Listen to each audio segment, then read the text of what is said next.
Sony executives write off anime as kid cartoons in breaking new Crunchyroll report. You know, it's one thing to have fans who are tourists infiltrate what you enjoy, but it's another thing to have those who are in charge of its publication or licensing to be tourists because they determine the direction it's headed in. I don't know what's going on with Crunchyroll lately, but they've been taking a lot of L's, so let's talk about it. I'll start with citing a few things in this Bloomberg article that concerns me, but at the same time, I'm not surprised by. Now, along with writing off anime as kid cartoons, they resist hiring job candidates who describe themselves as fans. I mean, the last thing you want are those who have a love for anime to actually work on an anime streaming site. Sounds counterintuitive in my opinion, but what do I know? This is the type of thinking that leads to a One Piece for kids, not understanding the property you're involved with and just assuming stamping One Piece onto something will be widely accepted by the fans. A terrible blend of arrogance and ignorance at the same time. It reminds me of an article I read about Marvel's hiring practices, where producer Nate Moore said, "A lot of times we're pitched writers who love Marvel, and to me that's always a red flag." Sounds familiar. Moore also said She-Hulk, we all remember that show, embraced certain aspects of the comics, yet mixed them with a specific brand of humor from the writers. Yeah, and we all saw how that turned out.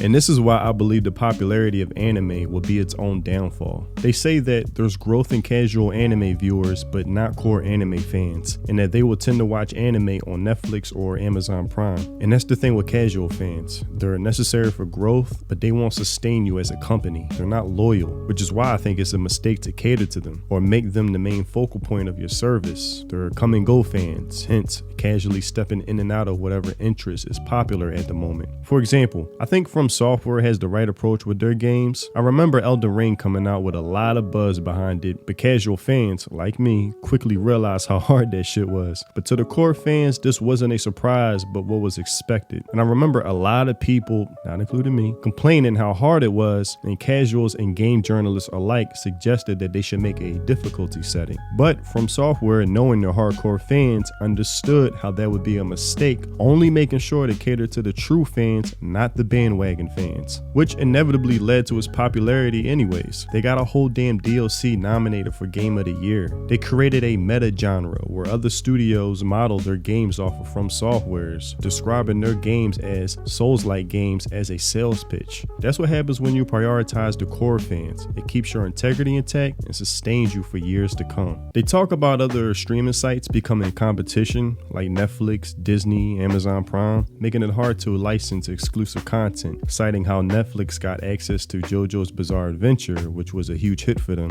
and things like Delicious and Dungeon. And this is another big mistake in my opinion. You shouldn't be too dependent on exclusive content, if at all, because you're always going to lose to the highest bidder or which site has more promise than you at the moment, which they mention in this article. It's too externally reliant, where your focus should be internally. Like, how can I separate myself from another streaming site? Like, how about a comment section where fans can, engage with each other?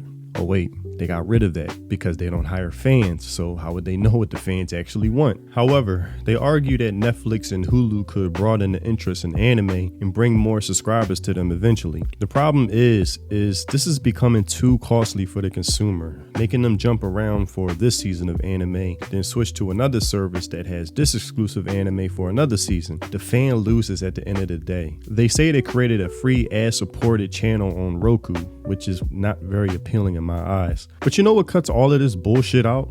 Pirate sites. A one-stop shop where everything is available, not requiring you to hop around, and no disruptive ads. Well, at least while you're watching. Which is why they will always maintain popularity as long as these practices still exist. Then it states that their vice president, Marcus Jerdeman, I think, doesn't know what he's doing. He was hired because he marketed popular Netflix shows like Unorthodox, but had little experience with anime, which to me makes me question, why would you do that? That's like hiring someone who markets Candy Crush to now work on fighting games like Street Fighter or Guilty Gear Strive. Yes, they're both video games, but two different realms of entertainment with two completely different audiences. To me, that's just stupid. They talk about how he pissed off Toei and Toho Animation, like dropping the ball on a One Piece concert that wasn't impressive, then sending an email to staff to not promote Dan for when it came out. I'm sure I don't have to stress how stupid of an idea that was. You're just asking for failure at that point. Maybe there was bitterness because they didn't get exclusive access to to it, but regardless, it was extremely popular and a missed opportunity. On top of this, manga publishers are unhappy with how Crunchyroll is mishandling their merchandise, making and selling it in ways they don't approve.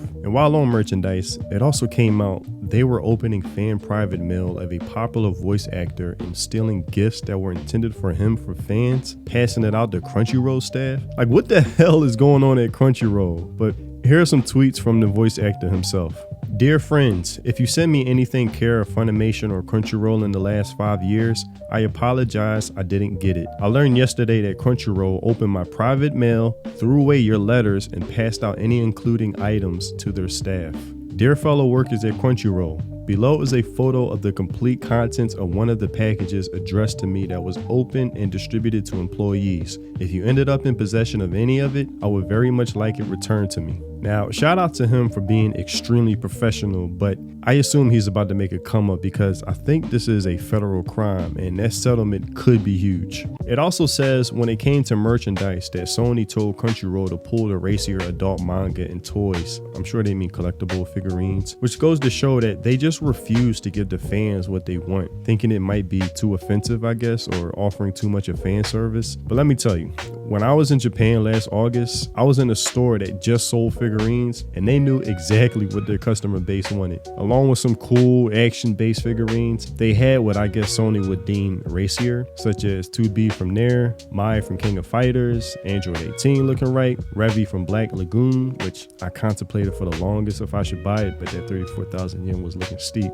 But instead, I settled for my boy Tenjin and my girl Mitsuri. But I bring this up because if you're going to enter this field, you should know your customer, then serve your customer. It's really that simple. There's many more examples I could mention showcasing how incompetent these people are. Like for instance, their attempts to make short form anime content to cater to the TikTok generation, saying 24-minute episodes are too long for people who watch 2 to 4 minute videos on TikTok, saying the ecosystem of anime must evolve, seeking to appeal to younger generations through shorter content, which in my opinion, for all the wrong reasons I stated earlier and more, is just the wrong aim and approach. It's very short-sighted, but what do I know? I could be wrong. Anyway, all of this is concerning. Anime is becoming a medium where everyone is trying to get their hands into it, to use it, abuse it, suck it dry, mishandle it, and then move on to the next. And at the end of the day, the true fans who made it popular in the first place, they're the ones that miss out.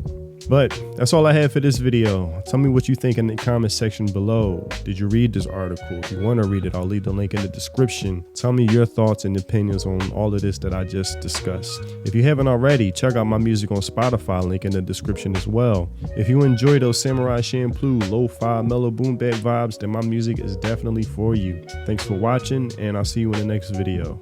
Free think. Peace.